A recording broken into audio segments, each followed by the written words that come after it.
Isa nga ang damo sa mga problema nating mga nagtatanim.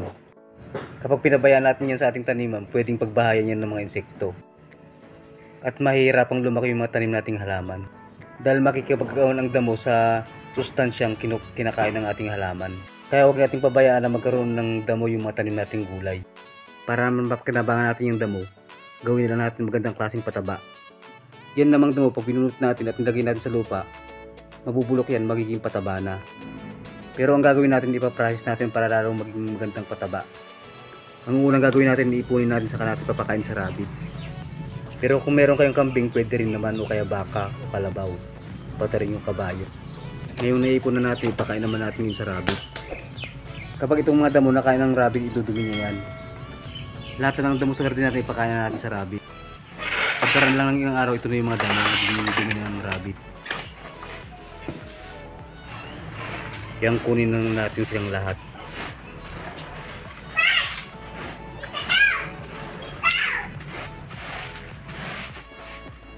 Yang mga dumi ng rabbit na yan, pwede natin gawing pataba. Pero ipaprocess pa natin para lalong tumaba. Dahil meron alagang African Nightcrawler, yung bulate, ipapakain muna natin sa bulate. Ito siya nasa planggana. Ipapakain muna natin yung dumi ng rabbit sa mga bulate para lalong tumaba. Ibuhos lang muna natin yung dumi ng rabbit sa palangganang mayroong bulate. Kapag nabuhos na natin, diligan naman natin ngayon hanggang mabasa ang lahat. Kapag nabasa natin mabuti, takpan naman natin ngayon. Ang gusto kasi ng bulate yung madilim, kaya takpan natin. Pagkaraan ng 2 linggo, ito na siya. Yan, magandang klase na siya ng pataba. Ito yung tinatawag na Trimbermicas. Harvestin na natin siya ngayon.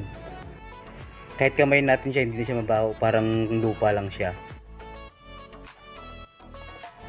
Ngayon naman, ibalik natin sa lupang pinanggalingan niya.